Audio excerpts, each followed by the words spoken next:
ये शूरवीर सीरीज हमने खास तौर पे बनाई है आपको भारत के सर्वोच्च युद्ध काल के सैनिक सम्मान परमवीर चक्र विजेताओं के बारे में बताने के लिए। इस सीरीज के चौथे पार्ट में हम कहानी लेके आए हैं शूरवीर नायक जदुनाथ सिंह की।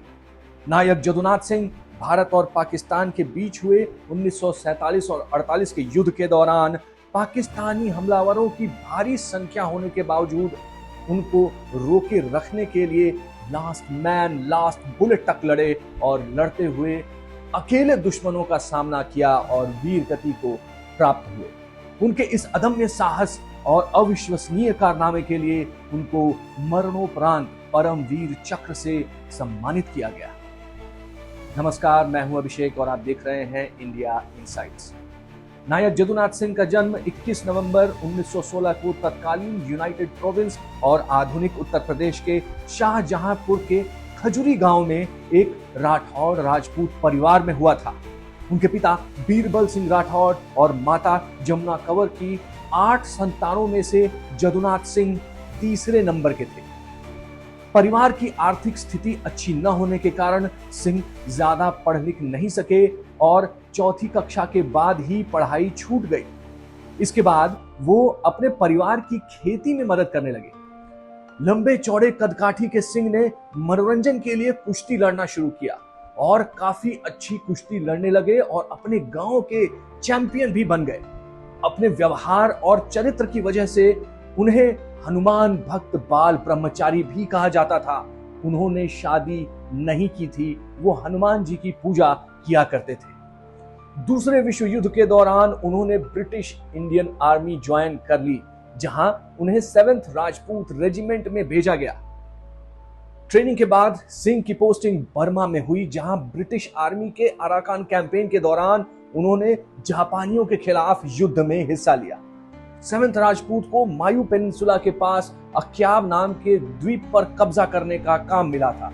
हालांकि शुरुआती दौर में राजपूत रेजिमेंट किनारे पर ही सीमित रहा, लेकिन धीरे धीरे उसने द्वीप पर कब्जा कर लिया और दूसरी बटालियन को हैंडओवर कर दिया।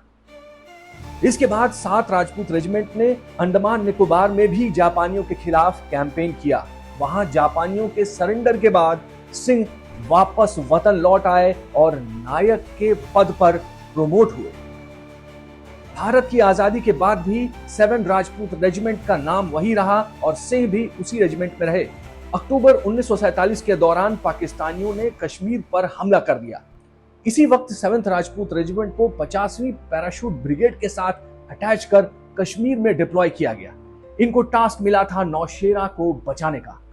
उस वक्त 50th पैरा के कमांडिंग अफसर थे ब्रिगेडियर मोहम्मद उस्मान, जिनको नौशेरा का शेर भी कहा जाता है। ब्रिगेडियर उस्मान को पता था कि पाकिस्तानी नौशेरा पर जरूर हमला करेंगे और उन्होंने इसकी तैयारी कर ली थी। संख्या में कम सैनिकों को छोटी छोटी टुकड़ियों में स्ट्रेटेजिक पोजीशंस पर डिप्लॉय कर दिया गया था और 6 फरवरी की सुबह नौशेरा के उत्तर दिशा से हमला शुरू हो गया। सिंह वहीं पर तैनात थे। सिंह उस वक्त कुल 9 जवानों को लीड कर रहे थे और फॉरवर्ड पिकेट पर तैनात थे। सिंह और उनके जवानों ने 3 बार पाकिस्तानी हमले को नाकाम कर दिया। मात्र 9 की संख्या, सिंह को मिलाकर 10। पहले हमले में ही कई जवान घायल हो गए थे, लेकिन इतनी कम संख्या होने के बाद भी सिंह की अगुवाई में जवान टिके रहे और हमलावर कई जाने गंवाने के बाद कंफ्यूजन में लौट गए। इधर जदुनाथ सिंह ने तुरंत जवानों को वापस पोजीशन लेने के लिए कहा। उनको पता था कि संख्या इतनी कम है कि जीतना नामुमकिन है, लेकिन सिंह ने दुश्मन को लास्ट मैन लास्ट बुलेट तक मारते रहने के लिए अपने जवानों को तैयार कर लिया था।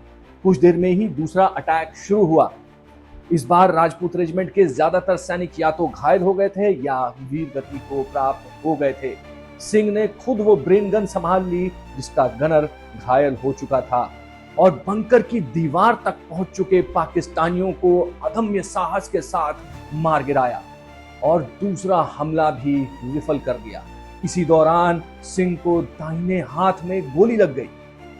पाकिस्तानियों के तीसरे अटैक तक राजपूत रेजिमेंट की उस टुकड़ी में से सिर्फ जदुनाथ सिंह जिंदा बचे थे। उनका भी एक हाथ गोली से बेकार हो चुका था। तीसरी वेव के अटैक में जदुनाथ सिंह अकेले थे। उन्होंने एक हाथ में स्टेन गन लिया और बंकर से बाहर आ गए। उन्होंने दुश्मन पर सामने से गोलियां बरसानी शुरू कर दी और कईयों को मार डाला, लेकिन इसी दौरान उनको भी 3 गोलियां लग गईं और सिंह वहीं रणखेत रहे, वीर गति को प्राप्त हुए।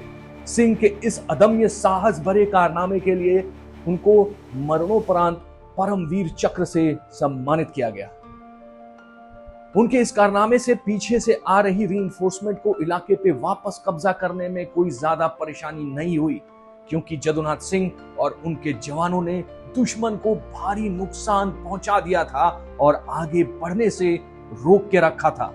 जदुनाथ सिंह की तरह मातृभूमि की सेवा करने का मौका हम सबको नहीं मिल सकता, लेकिन अपने वीरों का अगर आप सम्मान करते हैं तो अंग्रेजी में एक कहावत है, be a citizen worth fighting for.